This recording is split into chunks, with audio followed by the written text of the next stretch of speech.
Hello friends, this is Terry on this Supermoon Sagittarius, getting this in right at deadline just before this moon happens. And I'm sitting here on this misty Central Oregon morning, just breathing in the sage, pine trees and juniper, and it has just been such a busy time. This full moon cycle, I don't know about you, but I've really felt so busy as the energy is ramping up as we move towards that summer solstice, longest day of the year. And I want to invite you all, I'm doing a summer solstice healthy happy hour with the Bend Health Guide at Unity Community of Central Oregon, and they have this magical labyrinth that you can walk. And Jane Hyatt is going to lead a solstice meditation. We're going to have Kinergy kombucha there with drinks and tumalo tea. And I'd love to see you if you live in Central Oregon, if you live in Bend, come on out to Unity for their summer solstice. And I have to do a whole nother summer solstice report. I was going to add some things here, but I'm not going to go into it because there's enough going on with this Sagittarius supermoon as it is. And boy, we've got all that fire of Sagittarius, the Archer, meeting up with that square and Neptune in Pisces.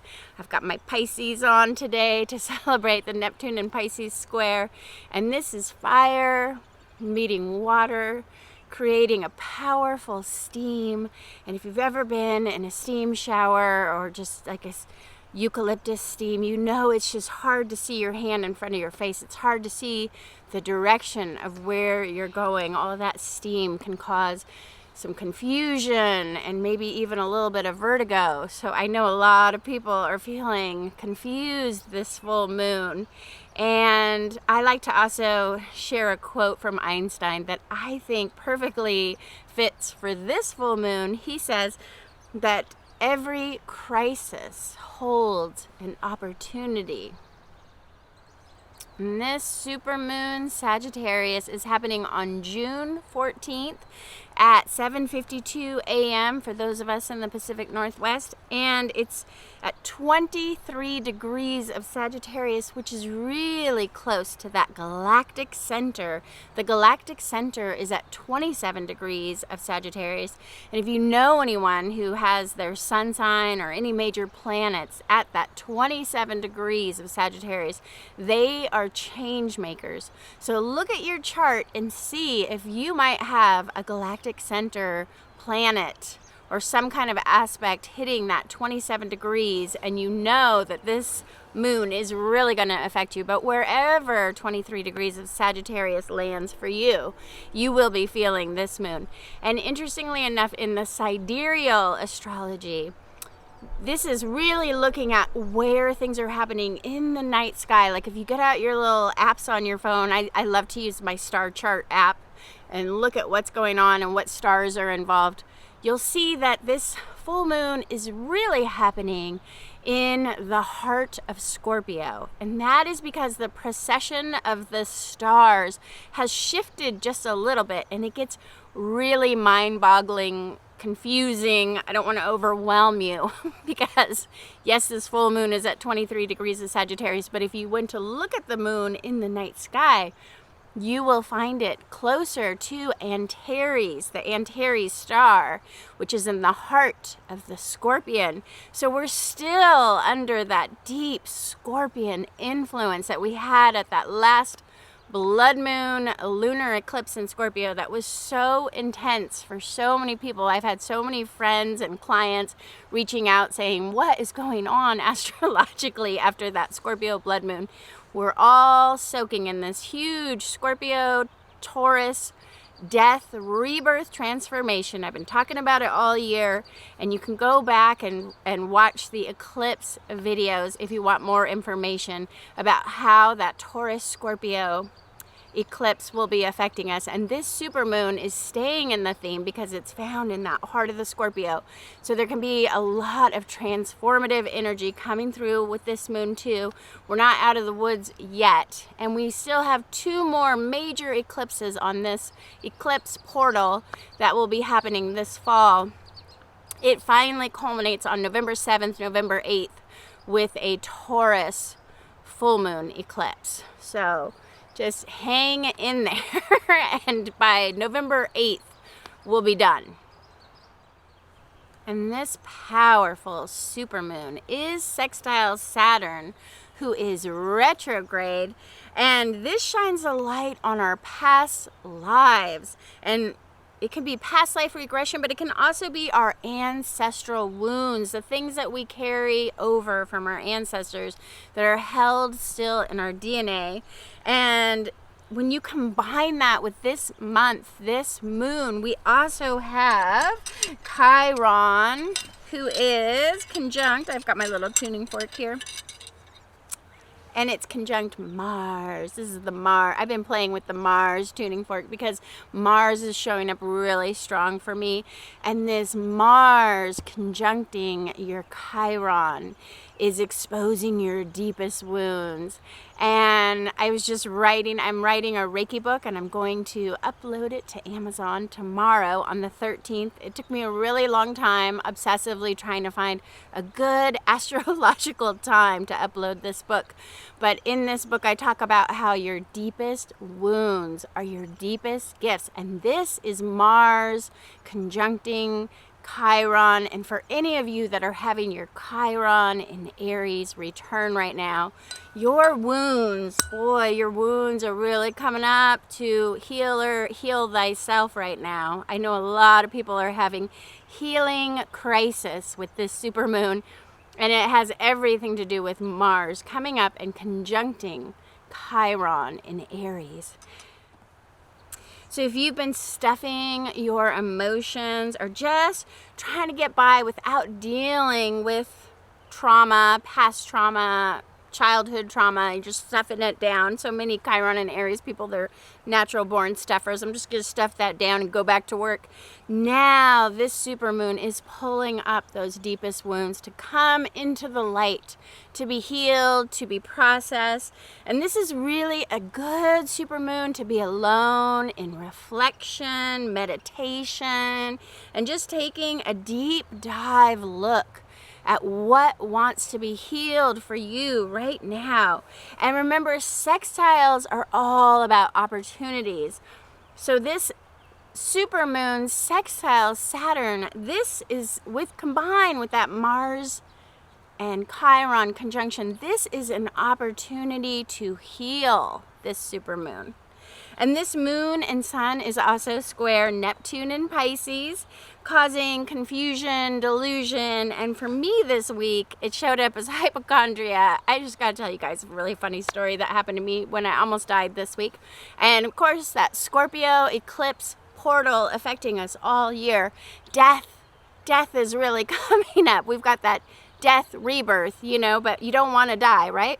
None of us want to die, but sometimes we are faced with our mortality in near-death situations. And this is so silly, but I was making sauerkraut, something I've made a bunch of times before. But every time I make sauerkraut, I'll pull up a recipe. And I love to make it in a jar. And this one woman had a great idea. She said, you really got to keep that the cabbage of the sauerkraut pushed down under the water to get it really potent. I love to eat sauerkraut because it builds up your microbiome, right? So you want to get all those juicy probiotics.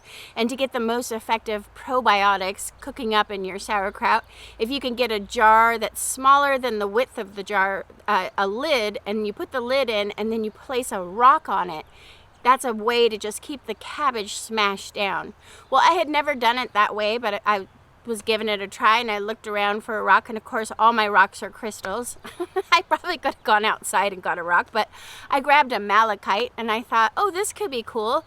I'll put this malachite on this jar lid and smash it down into the water, and then it'll be like prosperity cabbage or sauerkraut. I had no idea. And maybe you didn't either, but let me tell you that malachite in water equals poison. It creates poison. So don't ever put malachite in water to make a crystal infused elixir. I don't know how I got to be in my 50s and I never heard of this. But I put it on the lid of the sauerkraut and I soaked it for 3 or 4 days, and I noticed my sauerkraut was turning a deep bright green. And I thought, that's not looking like it should be doing that. And I pulled out my malachite, and lo and behold, all the color was drained out of my crystal and into the sauerkraut water. And I thought, that can't be good. But I did such a stupid thing. I don't know why I did it just in the moment. It was early in the morning, and I thought, oh, I wonder what that tastes like. So I took a sip of the sauerkraut, and whoa, it tasted like a bag full of copper pennies in my mouth. And I thought, that's not right. And then after taking a decent sized sip, I went and Googled it, and turns out malachite is extremely poisonous. And it has all of that green color that you see in a glorious malachite stone is actually copper. And so it has this incredible amount of copper that can come up and leach out into the water. It said it's okay if the water's only been soaking for a little while, but you know, I'd soaked it for 3 days. So all day I was worried that I had just poisoned myself and if I was going to die from taking a sip of this malachite water. But anyways, that is this Neptune square. Neptune square can cause a lot of hypochondria. You know, we're all going to die someday, and we might start feeling like we're dying on this supermoon. And because this supermoon is in that Antares, heart of the Scorpion, in that Scorpion cluster, there is this other star, Rasselhog. And the Rasselhog is the star of the serpent bearer, who would heal you homeopathically with the poison venom of a snake. And just a little bit of a poison could be a good thing, I guess. So maybe I was just self-healing with just a taste of poison this week. But this serpent bearer star can really be a star of taking hallucinogenic drugs and doing overdoses and drinking heavily. So just be careful. Do not consume. Be very cautious about what you're consuming, because this is the star of death by poisoning and the star of overdose and hallucinogenics. And so this moon square sextile with Neptune square combination, this creates in the sky, you can see it on your star chart, it creates this learning triangle. Or if you pull up the astrological chart, I'll have it in the beginning of this. You can look at it, and there's this triangle here, and they call this the learning triangle in astrology. So this is an opportunity to learn something. And I learned, don't drink malachite. That was my big lesson. But maybe there's some deeper lessons about healing and staying away from poisons, or how your poison could be your healing, right? I don't know, just what takeaway. I would love to hear what takeaways you guys have, but we're all going to be learning, and there's an opportunity to learn that comes through crisis with this Saturn. Remember, Saturn is all about the soul's deep lessons, the lessons you're not getting out of here without mastery. So don't be afraid of things coming up that want to teach you something on this supermoon. We're all going to have some deep soul, past life regression-y kind of big lessons coming up to master this month. And there's so much growth energy happening right now, and Sagittarius just wants you to go for it. This is this little window of opportunity we have this year. This year has been really hard to launch forward, to start a new business, to publish your book, to make your podcast. There's not been very many opportunities to go for it, because we had, of course, the eclipse portal, which was really intense and kind of making us hide out, and then we had that Mercury retrograde.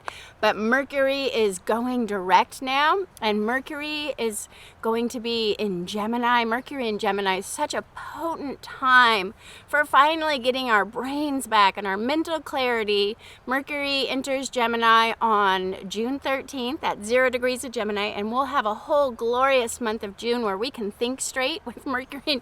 Mercury is right at home in Gemini. So when Mercury's in Gemini, our brains are functioning well. And I just did this video for the Bend Health Guide, about all these supplements I started taking for brain focus, for hyperfocus, because I do have ADHD and I was having a lot of trouble focusing and getting distracted, as so many of us are getting distracted by the information overload and too many emails and too many businesses, and I'm just doing too much, and I was starting to lose my memory a little bit and trying to remember all the things I had to do. And I started taking these vitamins from Thorne that are particular for hyperfocus and the brain, supporting brain health, and it has been a game changer. So I will put a link to that down below if you guys are interested in improving your brain to really take advantage of this Mercury and Gemini month.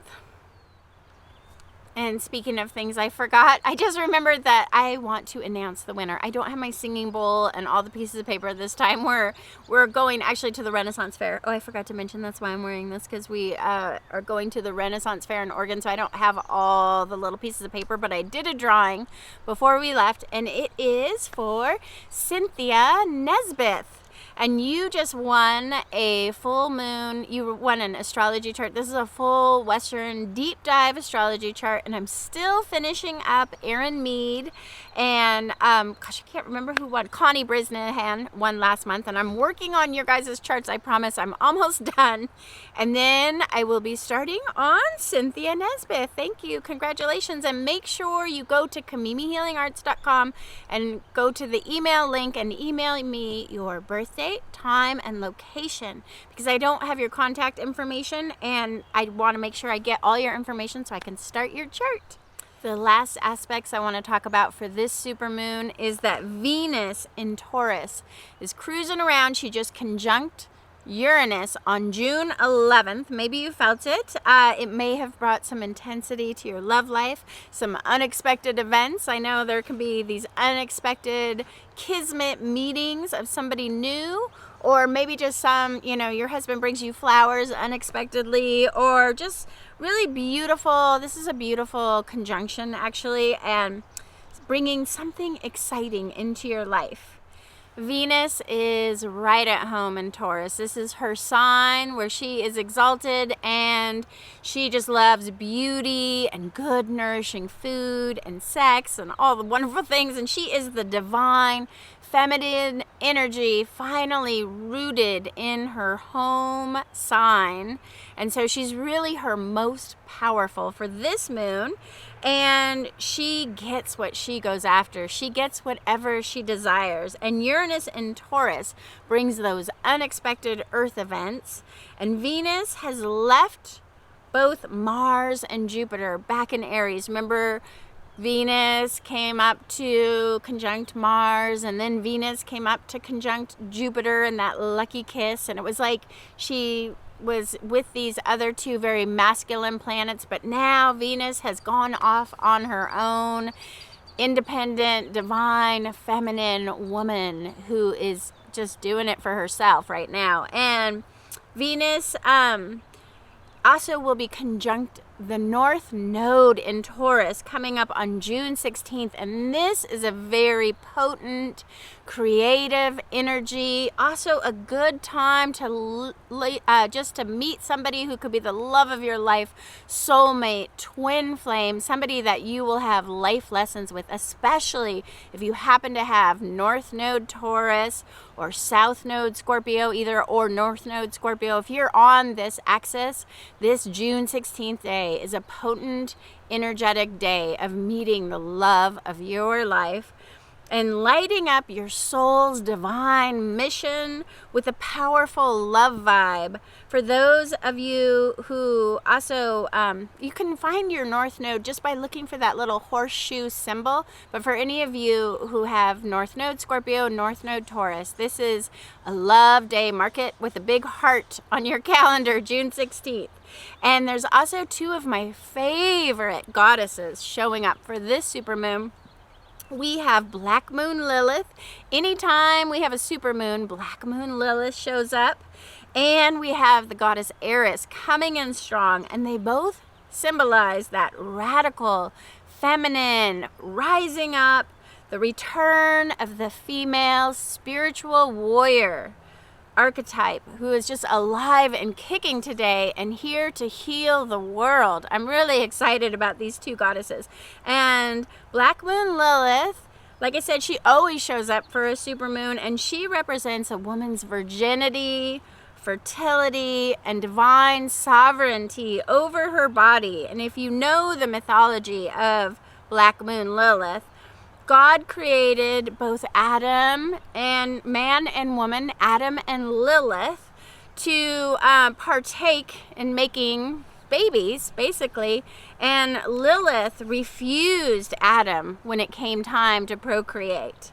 And Adam insisted that Lilith lie beneath him, and Lilith was not going to do it. She was not going to be a part of this, and she wanted her own divine sovereignty. And so she represents women standing up for their body rights, something that we are definitely seeing in our world right now. And Black Moon Lilith on this supermoon will really infuse the power over having the rights over your feminine body. And ARIES, she is just so misunderstood. I think she is the goddess of discord, and I have had kind of fearful feelings about ARIES, but I've taken a deep dive recently to learn more, and I love the Sabian symbol for the very day that ARIES was discovered in the night skies. With the star chart, when they first discovered ARIES, the Sabian symbol of that day was a young girl feeding birds in winter. We have so many birds showing up today too. And in this image, we see ARIES as a blue jay. Gosh, look at that. This stellar blue jay just came right as I'm reading this. I wish I could turn the camera around. It's gorgeous.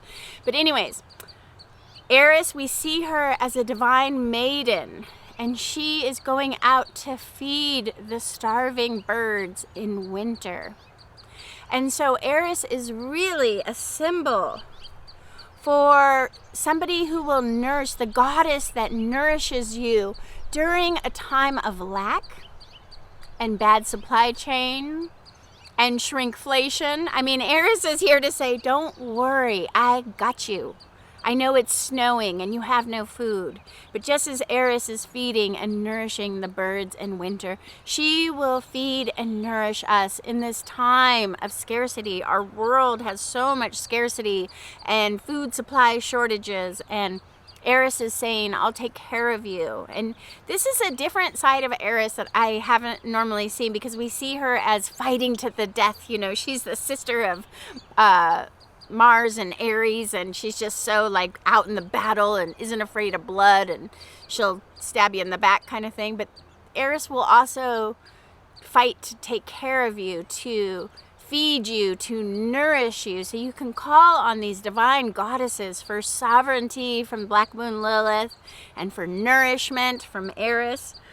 And no matter what's going on for you this supermoon, as you're finding that crisis that's leading for an opportunity for the soul's big life lessons, I want you to remember the wise words of John Baptiste, who said that joy is always available to you in any moment. And if you can just find the joy this supermoon, that is my goal. I'm just putting joy above all else. I don't care what's going on. I'm going to look for the joy. We were driving through Central Oregon yesterday and stopped to see this mountain view. There's the view of the Three Sisters, and a lot of people pull over to take pictures. And there was a guy there who was taking pictures of cows. And he was just so happy with these cows. He was just so thrilled to be. I wanted to take a picture of him taking the pictures of cows, but I didn't want to interrupt his good mood. He was just really embracing the joy of the simplest thing of just pulling over and taking pictures of cows. He had the biggest smile on his face. And so just look for the little things that you can find in every moment. And even John Baptiste, he's going through so much in his life. His wife has leukemia, and they're struggling with this major illness, and he is so busy at work with his whole career blowing up, but he says that joy is available to us. I want to read the quote just as he says. There is a joy that is available to us. No matter what you are going through, you can access this joy in every moment. And so no matter what's going on, no matter the crisis or the learning opportunity that comes up for you, just stay in the joy for this supermoon as much as you can. And I'd love to know what brings you joy. Leave it in the comments. And I wish you an enlightening supermoon. And I'm going to do a little pendulum energy clearing and ring the singing bowl for you. Blessings to you. I'll see you next time.